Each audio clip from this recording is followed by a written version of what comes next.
భోజనము తీసుకునేటప్పుడు కొన్ని పద్ధతులు పాటించాలి. ఆయిల్ ఫుడ్డు, ఎక్కువగా నెయ్యి, ఈ తేనె, కొంచెము కొవ్వు పదార్థాలు అవన్నీ తీసుకోరాదు. అవన్నీ తీసుకోవడం వలన ఆరోగ్యము దెబ్బతింటుంది. ఇప్పుడే కాదు, రాజుల కాలంలో కూడా వాళ్ళు ఆహార నియమాలు సరిగా పాటించక వాళ్ళు ప్రాణాలు మీదకి తెచ్చుకొని ప్రాణాలు పోగొట్టుకున్నారు. చిన్న వయసులోనే ప్రాణం పోగొట్టుకున్నారు.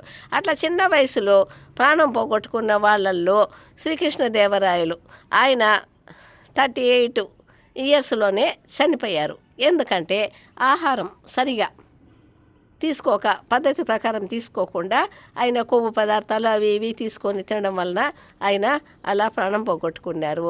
ఇప్పుడు కూడా చంద్రగిరి కోటలో ఆయన పరిపాలన చేసిన అవన్నీ నమూనాలన్నీ అవన్నీ కూడా మనకు అక్కడ బిల్డింగ్లు అవన్నీ కనిపిస్తాయి. మనకు కోట లోపల చంద్రగిరి కోట, చంద్రగిరిలో రాజమహల్ ఉంది, రాణిమహల్ ఉంది. రాణిమహల్ కొంచెము శిథిలావస్థకు వచ్చింది. ఇప్పుడు రాజమహల్ అయితే కొంచెం స్టాండర్డ్గానే ఉంది. ఆ రాజమహల్, రాణిమహల్కు ఎదురుగుండా ఒకప్పుడు తామర పూలు కొలను ఉండేది. ఆ కొలంలో తామర పూలు ఆ నీళ్లు తాగడానికి కూడా చల్లగా ఉండేది. ఇప్పుడు పరిస్థితుల్లో వాళ్ళు ఏం చేశారంటే ఆ తామర పూలన్నీ తీసేసి అక్కడ ఏదో చిన్న చిన్న బోటులు పెట్టి వాళ్ళు సరిగా ఇప్పుడు అక్కడ చేయడం లేదు. అప్పుడు పరిస్థితుల్లోనే వాటర్ చల్లగా తీయగా ఉండేది, తాగడానికి ఉపయోగపడేది, కొలను అవన్నీ బాగుండేది. ఇప్పుడు వాటి రూపురేఖలు కూడా కొంచెం మార్చేశారు. ముందు ఉన్న పద్ధతులే బాగుంటాయి. సరే, ఇప్పుడు ఆ శ్రీకృష్ణదేవరాయలు ఎలా చనిపోయాడంటే ఆయన ఇప్పుడు ఆ రోజుల్లో ఆయన 38 సంవత్సరాలు అయితే ఆయన ఏం చేసేవాడంటే మార్నింగ్ సమయంలో నిద్ర లేస్తే ఆయనకు మంచి నూనె అంటే ఏమిటి, నువ్వుల నూనె. ఇప్పుడు అంటే మనకు మిషన్లో వేస్తారు ఎక్కువగా. ఈ గానుగులు ఆడేవాళ్ళు వాళ్ళు అక్కడే ఆయనకు ఫ్రెష్గా గానుగాడి, ఆయన రాజు కదా, ఆయనకు బాగా నూనె బాగా ఆ గానుగులు ఆడి ఆ మంచి నువ్వుల నూనె ఆయన వాడేవాడు. ఎలా అంటే ఆయనకు 2-3 మనుషులు ఆయన బాడీ అంతా మంచి నూనెతో మర్దనం చేసేవాళ్ళు. మర్దనం అంటే బాగా దుద్దేవాళ్ళు. ఆయన పాటించే నియమాలు ఆయనకు శ్రీకృష్ణదేవరాయలకి ఆయనకి ఈ పద్ధతులు మనం పాటిస్తే మనం హెల్త్గా ఉంటాము, చన్నాళ్ళు ఉంటామని ఆయనకు నమ్మకము.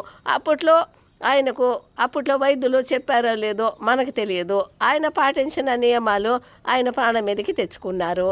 అలా ఆయన ఆ నూనెతో బాగా ఒళ్ళంతా మర్దనం చేసుకొని ఏం చేసేవాడు, గుర్రం మీద కూర్చొని చాలా దూరం గుర్రం మీద కూర్చొని చాలా స్పీడ్గా వెళ్ళేవాడు. వాకింగ్ లాగా, ఇప్పుడు మనం వాకింగ్ నడిచినట్టుగా ఆయన గుర్రం మీద చాలా స్పీడ్గా వెళ్ళేవాడు.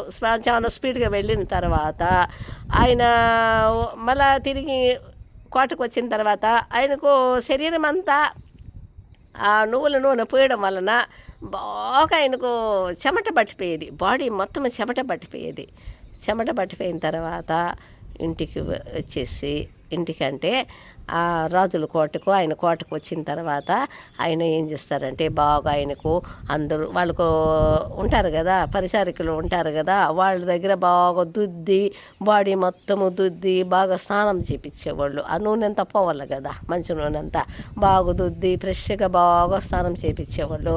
స్నానం చేసిన తర్వాత ఆయన ఫుడ్ ఏమిటంటే ఏం తీసుకునేవాడు అంటే ఆయన మాంసం తీసుకునేవాళ్ళు. మాంసం మంచి వాళ్ళకి సంబంధించిన మంచి కొవ్వు పదార్థాలు అవి ఉండేటిగా మాంసం తిని అప్పట్లో ద్రాక్ష రసం తాగేవాళ్ళు. ద్రాక్ష రసం తాగి ఆయన కొన్ని పండ్లు ఉంటాయి కదా, ఫ్రూట్స్ రకరకాల ఫ్రూట్స్ ఉంటాయి. ద్రాక్ష రసము తాగుతాడు. ఇంకా మిగతా ఏమి దొరుకుతాయో పండ్లు వాటికి సంబంధించిన జ్యూస్ కూడా బాగా తాగేవాడు. బాగా పుష్టిగా భోంచేసేవాడు. అవన్నీ మాంసాహారం అవన్నీ బాగా తిని మంచిగా బాగా తినేవాడు. మళ్ళీ మధ్యాహ్నము మంచిగా బాగా భోంచేసేవాడు. మళ్ళీ నైటు దాని తగిన కొవ్వు పదార్థాలు అవి ఉండేటిగా బాగా భోంచేసేవాడు. అవన్నీ భోంచేయడం వలన ఆయన బాగా మంచి హెల్త్గా తయారయ్యారు. హెల్త్గా తయారు కావడంతో పాటు ఆయన శరీరంలో కొవ్వు అనేది బాగా పెరిగిపోయింది. కొవ్వు పెరిగిపోయినప్పుడు ఆయన ఇప్పుడు ఆ కొవ్వంతా పెరిగినప్పుడు ఇప్పుడు హార్ట్ కొట్టుకుంటుంది. హార్ట్కు కొంచెం అడ్డంగా వచ్చేస్తాయి కదా, ఆ కొవ్వు పదార్థాలన్నీ కొంచెము ఇబ్బందికరంగా వచ్చేస్తాయి కదా. ఇప్పుడు ఎట్లయినా మనం రోడ్లో వెళ్ళేటప్పుడు రోడ్డు ఫ్రీగా ఉంటేనే కదా కారు కానీ బండి కానీ ఫ్రీగా వెళ్తాము. అలాగా హార్ట్కి కూడా ఫ్రీగా అది కొట్టుకోను ప్రాబ్లం అవుతా ఉంది. ఎందుకంటే కొవ్వు పెరిగిపోయింది. ఇప్పుడు ఇరకాటం రోడ్లో మనం వెళ్ళలేము కదా, చాలా కష్టపడే ఆపదలు మనకి ఎట్లా వస్తాయో అలాగా ఆయన హార్ట్కి కూడా ప్రాబ్లం అయిపోయింది. హార్ట్లో అది కొట్టుకోవడానికి ఏంటంటే ఇటుపక్క అటుపక్క రెండు పక్కల కొవ్వు కణాలు పెరిగిపోయినాయి.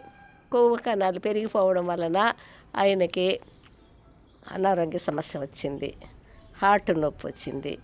అక్కడ వైద్యులు అక్కడ ఉండేవాళ్ళు ఎట్లెట్లో ఆయనకు ట్రీట్మెంట్లు కూడా చేశారు, ఏమేమో చేశారు. కానీ ఆహార నియమాలు సరిగా పాటించకపోవడం వలన రుచులుగా తినడము, పరిగెత్తడము, రావడము, అవన్నీ ఎక్సర్సైజులు కూడా చేసింటాడు. ఏం చేసినా కూడా తినే ఆహారం వలన ఆయనకు కొవ్వు పదార్థాలు పెరిగిపోయినాయి. కొవ్వు పదార్థాలు పెరిగిపోవడం వలన ఆయన ఎవరు ఏమి చేయలేకపోయినారో. మంచి రాజు, బాగా తిరుమల కొండ మీదకి రోడ్డు వేయించిన ఆయన, మంచి మంచి పనులు చేసినాడు ఆయన. బ్రిటిష్ వాళ్ళతో కూడా బిజినెస్ పరంగా కూడా కొన్ని బ్రిటిష్ వాళ్ళతో కూడా కొన్ని బిజినెస్లు కూడా చేశాడు ఆయన. మంచిగా ఉండే రాజు. బిజినెస్ అంటే మనకు లాభం ఉండేది, రాజుకు లాభం ఉండేదిగా, వాళ్ళకు వీళ్ళకు బిజినెస్ రాయబారాలు అవి జరిగేటివంట. ఇప్పుడు అలా ఉండే మంచి రాజు ఇంకా కొంతకాలం జీవించుంటే కొంత ప్రజలు బాగుండేవాళ్ళు. ఆయన మంచి రాజు. ఎక్కడ ఉండేటివన్నీ కూడా హంపి కానీ విజయనగరం కానీ ఇవన్నీ కూడా ఆయన స్వాధీనంలో ఉండేటివి. అంత మంచి రాజు అలా చేయడం వలన ఇప్పుడు ప్రాణం మీదకి తెచ్చుకున్నాడు. ఒకనాడు 38 సంవత్సరాలకే ఆయన హార్ట్ కొట్టుకోవడం ఆగిపోయింది. ఎందుకంటే కొవ్వు పదార్థాలు అడ్డంగా రావడం వల్ల హార్ట్ కొట్టుకోలేక ఆయన ఇప్పుడు హార్ట్ అటాక్ అంటారు. అప్పట్లో ఆయనకు హార్ట్ ఉన్నట్టుండి ఆగిపోయింది. 38 ఇయర్స్కే ఆయన చనిపోయారు. చూసారా, మంచి రాజు ఆహార నియమాలు సరిగా పాటించకపోవడం వల్ల చనిపోయారు. చాలా బాధేస్తుంది. అంత మంచి రాజు, ఆ రాజుని గురించి ఎన్నో చదివింటాము కదా మనము హిస్టరీలో. అంత మంచి రాజు ఆ రోజుల్లో 38 ఇయర్స్కే చనిపోయాడంటే మనకు బాధేస్తుంది. అప్పట్లో రాజులు శ్రీకృష్ణదేవరాయలు కానీ మహామంత్రి తిమ్మరుసు కానీ మిగతా ఎవరైనా కూడా హిస్టరీకి సంబంధించిన రాజులు కానీ వాళ్ళు ఎలా ఉంటారో, వాళ్ళ రూపాలు ఏమిటో మనకు తెలియదు.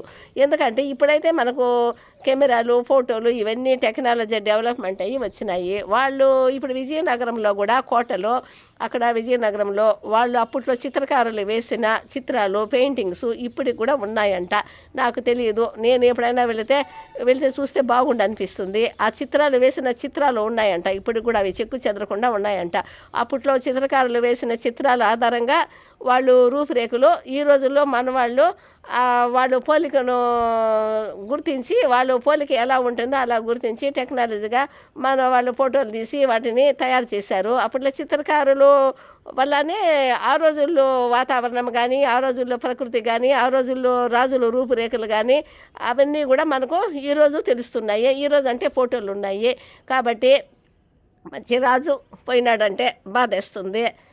మా శ్రీకృష్ణదేవరాయలు అంటే కూడా చాలా, తిరుమల కొండ మీద కూడా శ్రీకృష్ణదేవరాయలు ఆ గుడి లోపల కూడా వాళ్ళవి విగ్రహాలు ఉన్నాయి. కానీ మంచి రాజును ఆ రోజుల్లో ప్రజలు పోగొట్టుకున్నారు.